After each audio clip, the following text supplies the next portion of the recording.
آج عدالت کا ایک تاریخی فیصلہ آیا ثنا یوسف کیس کے متعلق کہ اس کے جو ہے قاتل کو سزائے موت سنا دی گئی، اور بڑی قابل تعریف بات ہے کہ 11 ماہ بہت کم عرصے کے اندر، پاکستان کے اندر بہت کم ایسے کیسز ہوتے ہیں کہ اتنے عرصے کے اندر اس کے جو ہے نا وہ قاتل کو پکڑنا اور کیفے کردار تک پہنچانا اور سزائے موت کا فیصلہ کرنا، یہ ہم سمجھتے ہیں کہ ہماری عدلیہ کے لیے، ہمارے اداروں کے لیے یہ قابل تعریف بات ہے اور قابل تقلید بھی ہے۔ اس پر ہم دل سے ان کا شکریہ بھی ادا کرتے ہیں اور ان کی تعریف بھی کرتے ہیں، لیکن ایک خاموش سوال ہمارا اس قوم کا اور اس دینی طبقے کا ہے کہ جس طرح یہ پاکستان اس ثنا یوسف کا تھا، جس طرح یہ پاکستان اس 17 سالہ معصوم بچی کا تھا، اسی طرح یہ پاکستان علماء کا بھی ہے، اسی طرح یہ پاکستان اس قوم کے اندر بسنے والے ہزاروں علماء کا بھی ہے۔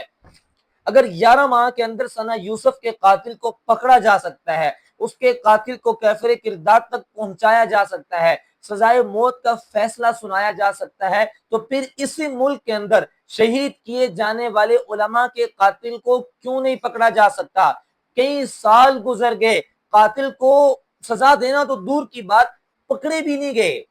میں آپ کو ایسے ایسے علماء کے نام گنوا سکتا ہوں جو اس ملک اور قوم کا سرمایہ تھے، اس ملت کا مستقبل تھے، اس قوم کا مستقبل تھے، جن کی زندگی کا ایک ایک لمحہ دین کے لیے لگا، جن کی زندگی کا ایک ایک لمحہ دین کو پروان چڑھانے میں لگا، جن کی زندگی میں ہزاروں نہیں لاکھوں طلباء نے جن سے دین کا علم حاصل کیا۔ سب سے پہلے دور کی بات نہیں، 2018 2 جون 2018 کو مولانا سمیع الحق شہید رحمت اللہ تعالی علیہ کو راول پنڈی کے اندر ان کی اپنی رہائش گاہ پر بہت ہی دردناک طریقے کے ساتھ چاقوں کے ساتھ حملہ کیا گیا، لیکن چند کئی سال گزرنے کے باوجود آج تک ان کے قاتلوں کا کوئی حتمی فیصلہ نہیں کیا جا سکا۔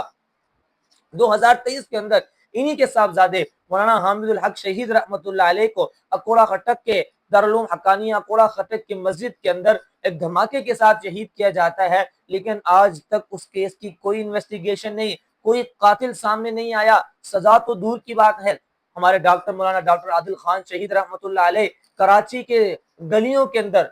جو ہے وہ سر عام سی ٹی وی فوٹیج بھی موجود ہے، جس میں چہرہ بھی مارنے والوں کا، شہید کرنے والوں کا چہرہ بھی نظر آ رہا ہے کہ موٹر سائیکل سواروں نے آ کر اندھا دھند فائرنگ کی اور ڈاکٹر عادل خان شہید رحمت اللہ علیہ کو شہید کر دیا گیا، لیکن آج تک ان کے قاتلوں کو کوئی سزا ملی، کوئی کیس سامنے آیا؟ ابھی چند ہفتے پہلے شیخ ادریس رحمت اللہ تعالی علیہ کو چارسدہ کے اندر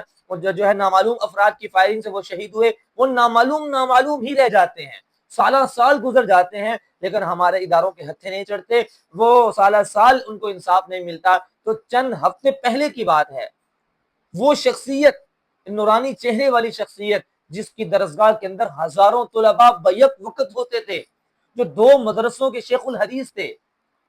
یہ وہ ان چند ناموں کا میں نے آپ کے سامنے رکھے ہیں جو اس قوم اور ملت کا سرمایہ تھے، ورنہ تو ایک ایک انسان اس قوم اور ملت کا سرمایہ ہے، ایک ایک عالم دین اس قوم اور ملت کا سرمایہ ہے۔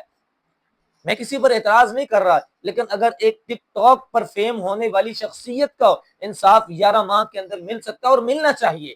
بہت اچھا ہے۔ ایک معصوم بچی کا قاتل یہ اس قوم کی رواداری میں سے نہیں ہے، اچھا فیصلہ تھا، لیکن علماء بھی اس قوم کے ہیں، علماء کو بھی اس ملک میں جینے کا حق حاصل ہے، لہٰذا ہمارا مطالبہ ہے جہاں وہاں انصاف مل رہا ہے وہاں علماء کو انصاف کیوں نہیں مل رہا؟ وہاں ڈاکٹر عادل خان شہید رحمت اللہ علیہ کے قاتل اب تک کیوں نہیں سامنے آئے؟ وہاں مولانا سمیع الحق شہید رحمت اللہ علیہ، مولانا حامد الحق شہید رحمت اللہ علیہ کے قاتل اب تک کیوں سامنے نہیں لائے جا سکے؟ لہٰذا ان کے قاتلوں کو بھی کیفر کردار تک پہنچانا چاہیے۔